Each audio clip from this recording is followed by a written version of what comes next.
Hello.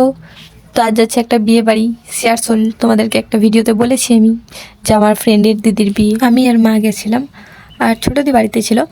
তো তাড়াতাড়ি বাড়ি ফিরতে হয়েছিল আর কি। আর আমার মুখ থেকে বুঝতে পারছো যে আমার ভালো লাগছে না শরীরটা আজকে। আজ আমাদের এক্সাম ছিল, আর বাড়িতে এসে মাথাটা এত ব্যথা, তবুও আমি মায়ের সাথে বিয়ে বাড়ি চলে গেলাম। তারপর আমি মায়ের সাথে বেরিয়ে যাই। আমরা 8টায় বেরোয়েছি, 10:30টায় বাড়ি চলে এসেছি। মানে ভাবো, বিয়ে বাড়ি এত তাড়াতাড়ি কেউ আসে? তারপর যখন দিদির কাছে গেলাম ফটো তুলতে, তখন আমার বান্ধবী আমাকে বলছে, তুই কেন এলি? হ্যাঁ, তুই যা বাড়ি যা। মানে ও আমাকে একটু রেগেছিল, আমাকে বলেছিল যে তুই আগে চলে আসবি, কিন্তু আমি মায়ের সাথে লেট করে গেছিলাম আর বলছিলাম বাড়ি চলে যাব, তাই জন্য ও আমাকে বলছিল যে তুই এখনই বাড়ি চলে যা। তারপরে দেখো, ও নিরামিষ খায় আর আমিও নিরামিষ খাই বলে আমাদের জন্য আলাদা রান্না করে রেখেছিল, ঠিক আছে। আর মা প্যান্ডেলে খেয়ে নিয়েছিল, ভূত প্যান্ডেলে, আর আমরা আলাদা খেয়েছিলাম, বাড়িতেই খেয়েছিলাম ওদের। ও দেখো এমন করে খাচ্ছে যে কী বলবো। তারপর সেখানে দাঁড়িয়ে দাঁড়িয়ে একটু নাচ দেখে নিই, তারপর আমি বাড়ি চলে যাই। তো ভিডিওটাই পর্যন্ত, দেখা হবে পরে ভিডিও, ততক্ষণের জন্য ফলো করে নিও, টাটা।